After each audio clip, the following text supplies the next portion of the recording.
Hello out there. Welcome to Stirring Up the Lees. This is a very special episode. This is our first interview episode. And you think, oh, it's a wine show. So they'd probably grab like a winemaker or a wine writer, maybe a wine blogger, because they're popular these days. But no, we have a musician because we don't follow the rules, I guess. How about that? You could technically say I'm a wine writer. Yeah. We'll get into that. In song form. So I'd like to introduce everybody to Matthew Winkler.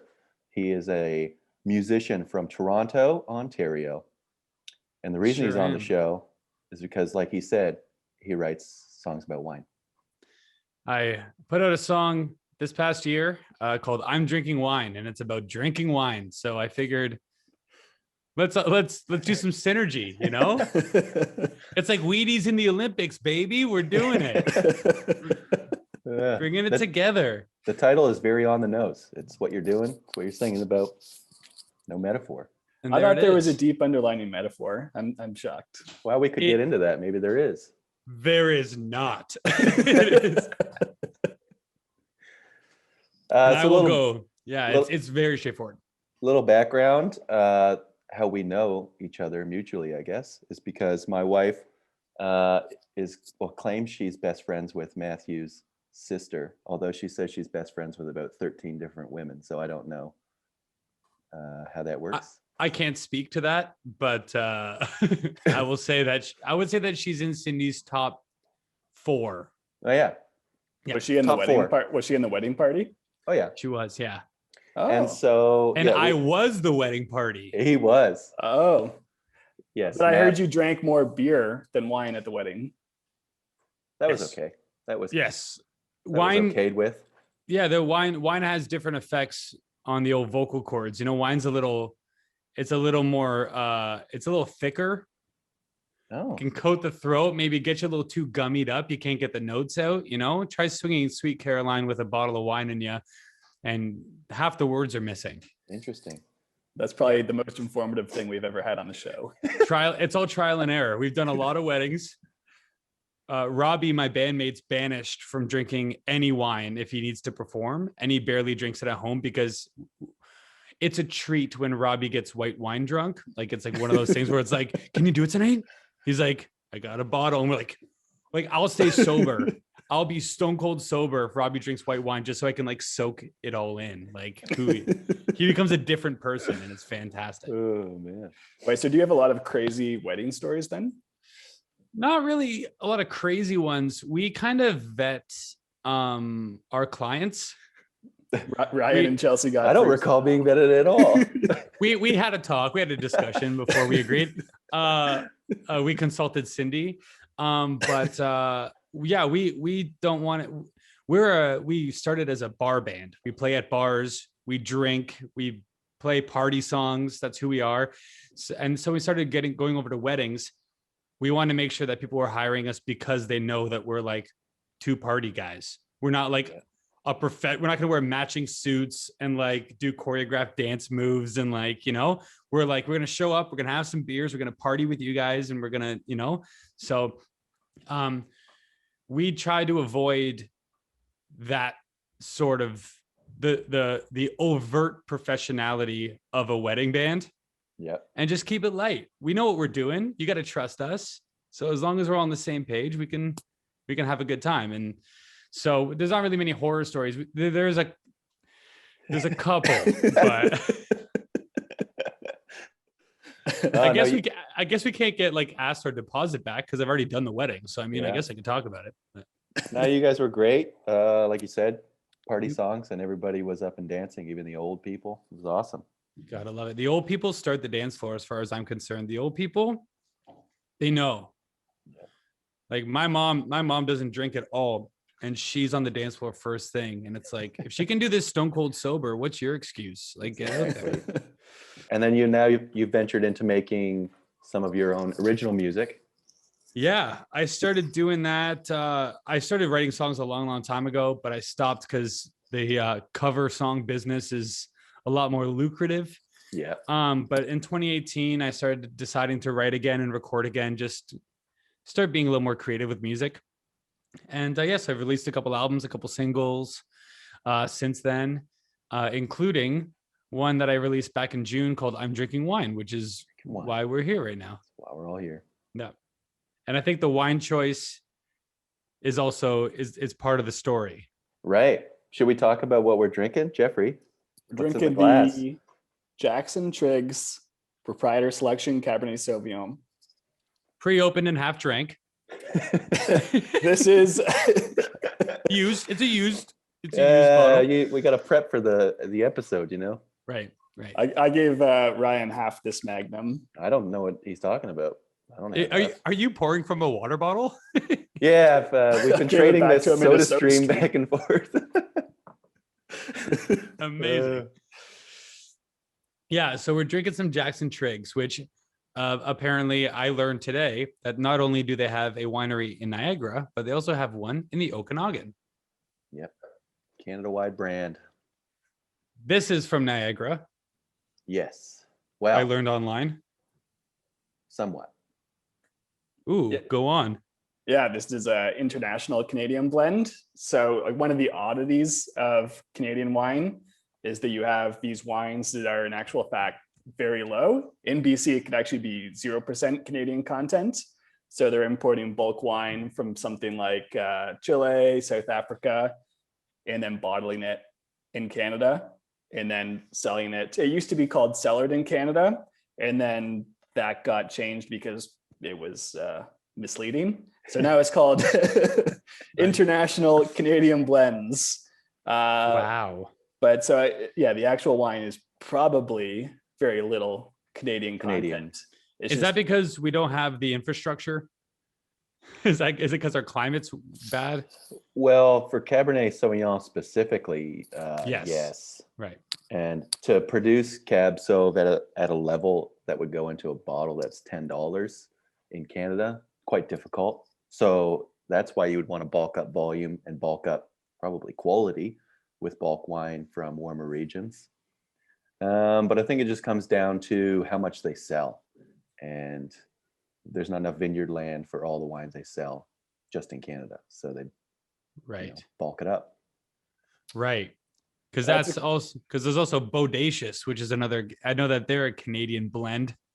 Yeah, I think Bodacious could be the international Canadian blend as well. You know, the idea is it's expensive to make wine in Canada, you know, whether you're in Niagara, the Okanagan, versus if you buy wine in bulk from somewhere like Chile, you can get it for, you know, $1 a liter. The batch I have in my bathtub's pretty cheap. Pretty cheap. Just go in there with a goblet. Yeah. You're good for the day. Put a little soda stream in there. You cap it off. You put it in the fridge. I don't know why you put it in the fridge, but you do. Well, it's colder, so you can't taste how bad it is. That's the point. Chilled wine. You know what? I don't mind a half cold red. Don't mind it. No, slight chill. That's great. I agree. Is there because I'm not a wine, as it's clearly been stated, I'm not a wine profesh. We're drinking Jackson Triggs here per my request. But what's the best? Is there a best way? Is there a best temperature? Is there a best storage for like a $10 to $13 bottle of wine? This is Ontario prices, by the way, whoever's listening. I think when you're at that price point, maybe Jeffrey has other ideas, but I think it's just for immediate consumption at whatever temperature it is. In the store. In the store. Just crack it right in the store. I'll pay for this. Ideally, you're waiting for the parking lot, but if you can't wait for the parking lot, that's okay. Right. Well, hopefully you didn't drive, so you didn't go to the parking lot, because then you'd be condoning drunk driving, Jeffrey. Oh, don't drink and drive. Yeah. Please don't. But I think overall, outside of the immediate consumption, my thought would be we drink our reds too warm. They, like Ryan said, are better slightly chilled, and especially the really entry level reds, you know, in that under $15 price point. I'd almost say the colder the better. It's kind of like, you know, Budweiser. You know, you like drink it ice cold, and why do you need to drink it ice cold? Because it numbs all the flavor. Yeah.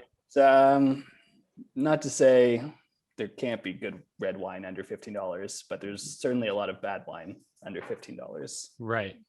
So I should have put this in the fridge for like a couple hours before, maybe. I did not do that, but it's at a decent temperature. My kitchen's cold, just Well, if you got as a a cold room. kitchen, yeah, yeah. Okay. like 18 degrees, that's probably good. Yeah. Yeah. I mean, it tastes like wine. So they're doing something right. Yeah, they're doing what they need. I think even like this type of wine is something you could throw an ice cube in for sure. Oh, for sure. Well, this I call this like this and Bodacious is Sangria wine to me. Oh yeah. Sure. Yeah. These are my Sangria wines because they're Cab Sauv. They're a bit sweeter. They're a little lighter. To me, I don't know the facts, but like Cab Sauv's Bodacious Smooth Red. I don't know what that is, but Nobody does. It's smooth red. But that's my like that's my go-to. Like I'll get like a Magnum size big honker, one of those, and the perfect for a sangria. So I guess cold is better for that because I like you put a lot of ice in a lot of ice and a lot of Sprite in those sangrias. Sprite in it. Oh, I should try that. I make what I call I make sangrilas. Okay. And What's it's wine, Sprite, orange juice, little bit of pomegranate juice, and then I put like almost a full 2.6 of tequila in it as well. Oh, yeah. that? Wow. Yeah. Sangrila. And that's where the law comes from. Yeah, that's the type of sangria that I make. You should try that at the beach this summer. Yeah, no messing around. Sangria is what it is. No, I don't know. Because if you're making sangria, there's only one reason why you make or order sangria. And it's to get wrecked in the most literal way possible. So like put some tequila in there and like have some fun with it. Like why not? Jackson Triggs Cab Sauv is best paired with sangria and Sprite. It says here have with roast beef. It says have with roast beef and sun-dried tomatoes and basil, but I'm going to say no. Have it with tequila, Sprite, and apple. Yeah, I would think that this wouldn't hold up against roast beef. You'd just be drinking watery red colored water. Yeah, and it is a little. There's some sweetness here too. I like my wines a little bit sweet, but I don't like white wine. I'm a big fan of red, but I like my reds sweet. Fair enough. And rosés are only for chugging. Pretty much. And same with blue. And same with blues. What about orange? Oh, I think I've had orange before. I have a friend who works at there's a spot in Toronto called Boxcar Social. Oh, yeah. And he's a big wine guy. And I went there for my birthday this past year when you could eat on the patio and have drinks on the patio. So for my birthday, I went there and I was like, I want 4 bottles of wine. I want a white, a red, a sparkling, and a dealer's choice. And I went with it was like 6 of us. And we drank 4 bottles of wine. And he came out and he would tell us what it is. I said, just write it down and or text it to me. I'm not going to listen right now. But one of them was orange. And it's because the skins? Because they soak it with the skins? Yep. Is that what it is? You got her. Oh, I was listening. There you go. I wasn't that out of it yet. Not yet. No, did you like it? I did. I liked everything you chose, but I was also just like, just text me what it is. I'm not gonna remember this. And then we went to another spot that had cocktails and oysters. So it was like a night, all outdoors, all socially distanced. Sounds amazing. At the end of September, when everything was still open, everything was good. I'm being good. Don't at me. Don't at me, general public. I'm drinking wine alone in my house. Don't at me. Well, yeah, Jeffrey and I live 90 seconds away from each other, and we're still doing this on Zoom. So yeah, very smart. Don't add us either. Don't at them. If you're gonna add Jeffrey, add him about how lovely his shirt is. That's the only reason. One nice shirt, or how terrible my shirt is. Yeah, or how amazing my sweater is. I'm not going to comment on that. Because it all gets cut out. It's all going to get cut out. Any reference to the Leafs gets bleeped. Like, It's a he swore a Leafs-free lot. He's like, no, show. he's just a Leafs fan. This is all blurred. He's like, was he wearing like a shirt with boobies on it? It's like, no, it's just a Leafs jersey. He just wanted to get rid of the Leafs logo. So would you say I can see Abbey Road obviously on your wall back there? Yep. Would you say the Beatles are a big influence on your I'd say music? Beatles are definitely top. I have a Beatles tattoo as well. I have a shelf that shelf right there is all Beatles paraphernalia. It's got vinyl. I got a lunchbox, some cassettes, books. I got like 7 Beatles books. Are you Lennon or McCartney? I would say I am a Lennon, but I wish I was a McCartney. Interesting. I have the attitude and the songwriting of a Lennon, just very simple, just like here it is, bread and butter. Also my favorite wine. But Paul McCartney, I wish I had Paul McCartney's range and his pop sensibilities, because he wrote all the poppy songs. He wrote all the really catchy tunes for the most part that the Beatles performed. And he got to sing all the best ones too. Well, that's a lie. At the beginning, John Lennon got like Twist and Shout. And like, who wouldn't want to sing Twist and Shout in 1962? Like, who wouldn't want to do Until that? your vocal cords were so hoarse that you sounded like a different person entirely. Yeah, that happens. I'm pretty sure that happened at your wedding. Good thing I didn't drink wine. This would have been a lot more gummy. Oh yeah. Yeah, Beatles are definitely up there. I got the Beatles, I got Springsteen, and I got my biggest influence over here. Me 4 years ago with long hair. I was gonna say you're much more clean cut than you were at my wedding, and now look at me. I look like I know we switched parts. a derelict person or something.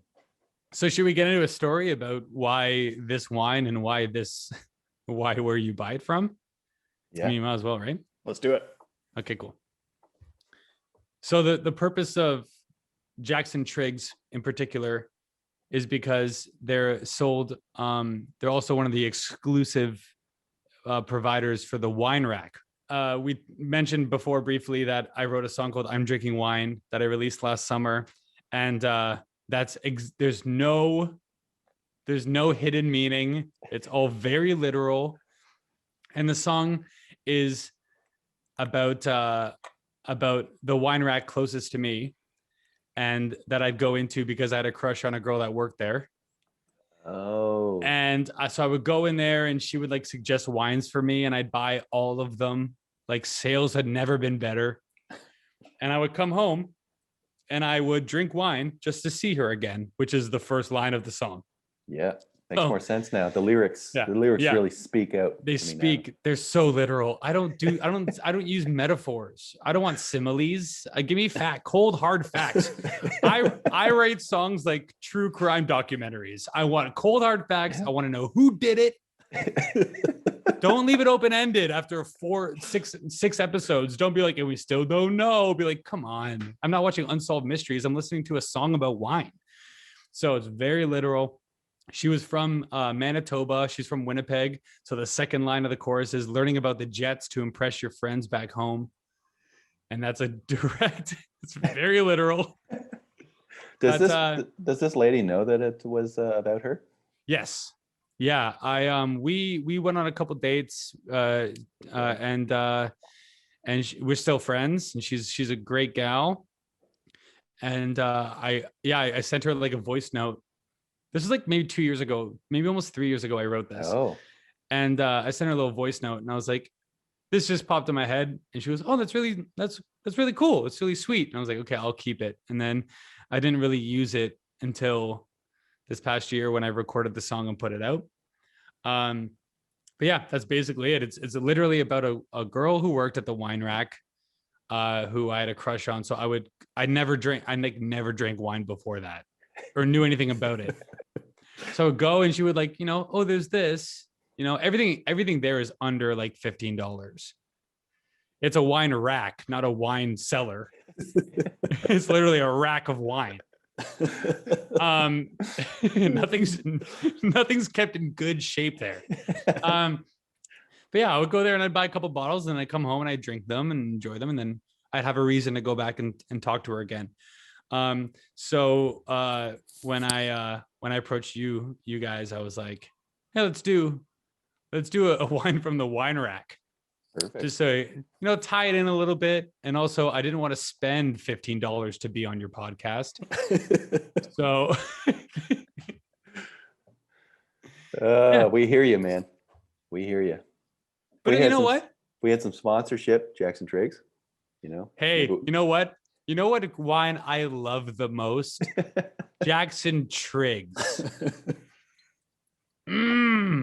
I think, Ryan, maybe correct me if I'm wrong. They're still the largest wine brand in Canada. Well, they're certainly Canada's most awarded winery. I know that because they put it on their label. I feel like I know more than one winery that says that. Yeah, I feel like I should claim it. I could be like Canada's #1 singer of songs about wine.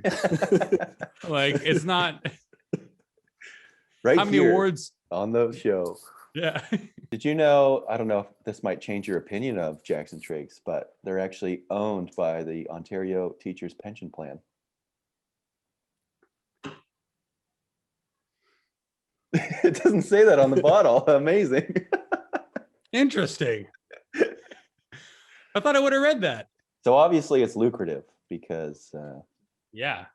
it's a lot Good of for them. teachers- A lot of teachers in Ontario. The wine's getting to me. I'm not gonna lie about it.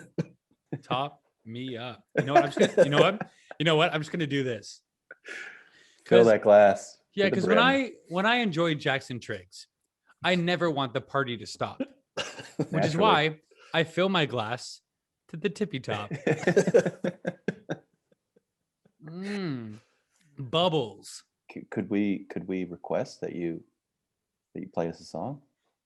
I don't know. I'm so unprepared. Oh man, I don't know if I could do that. Yeah, let's do a little bit of let's do I'm drinking wine. I'd love to hear it. Acoustic, live, in person. Matthew Winkler with his hit single "I'm Drinking Wine" with the Roots Band. I'm drinking wine just to see you again. Learning about the jets to impress your friends back home. And I don't know if I'll ever meet them. I'm drinking wine just to see you again. Hey!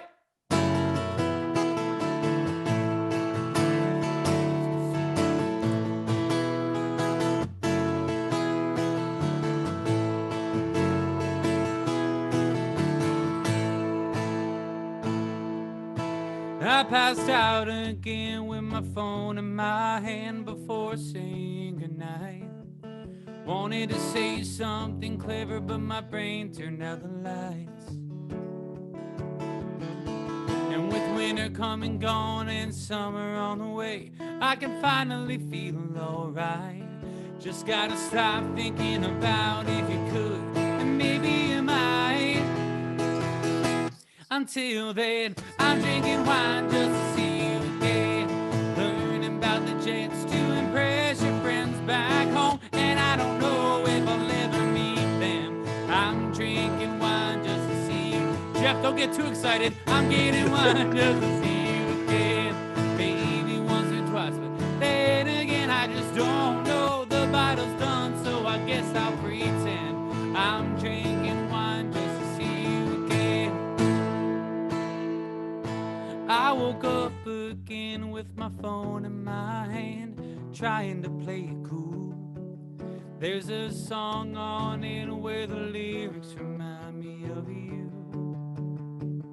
And we're stirring up the leaves, drinking a glass of wine. We got no expertise, and we're wasting all your time. I'm drinking wine just to see you again. Learning about the jets to impress your friends back home. And I don't know if I'll ever meet them. I'm drinking wine just to see you again. I'm drinking wine just to see you again. Maybe once or twice, but then again I just don't know. The bottle's done, so I guess I'll pretend. I'm drinking wine just to see you again. I'm drinking wine just to see you again. Learning about the jets to impress your friends back home. And I don't know if I'll ever meet them, but I'm drinking wine too.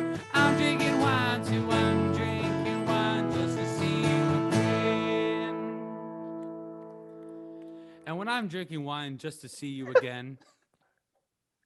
Jackson Triggs. Big that was round of great. applause, everybody. That was great. That was Matthew Winkler. If you like his music, check out his latest EP, Winter, from Oh my 2020. He's got a few new singles out. It's on all the streaming platforms. Every single one. And if you can't find it on where you stream, email me, matthew.winkler88@gmail.com, and I'll send you the MP3. How does that sound? Really, it's been a pleasure to have you. Yeah, thanks for joining us. You was bring a fun. liveliness to the channel that has not existed. So we thank you for And that. probably will never exist again. Yeah. I'll have to write another song about wine so you guys can have me back. Just looking for my next Exactly. single called Jackson Triggs. Open parentheses, glass half full, close parentheses. Coming out soon. Do you have any plugs? Plug away, please, before you leave us to watch the Leafs game. Let me plug you up quickly. So Spotify, Apple Music, everywhere you stream your music, Matthew Winkler, 2 T's in Matthew. I know it's not that much of a common mistake, but people make it. Winkler spelled as is. And I just started on Twitch, twitch.tv / Matthew Winkler. I'm hopefully going to start streaming maybe 2 or 3 times a week. So come watch me play live there, make requests. It's a hard time for artists and for restaurants. Please support locally wherever you are, and support me locally, as in you're at your house and you buy my music. I would appreciate that greatly, because I want 2 framed photos of me and I only have 1 right now. So please give me money so I could frame a nice photo of myself, maybe put it underneath, put it right here. I would really appreciate that. I've had an absolute blast. I'm so glad that I was I your first guest? Yes, you Yeah. were. I am honored to be your first guest, and I hope to be a reoccurring character. Jeff, We'll Ryan, have you it's been an back. absolute blast. Please have me back. I would love to be the layman's man and give you the insight on someone who does not know anything about wine, but I can tell you if it tastes good or not, and if it got me drunk. And guess what? The answer to both is probably yes. Sounds good. Cheers. I love you Cheers. both. We'll talk soon. Cheers. Cheers.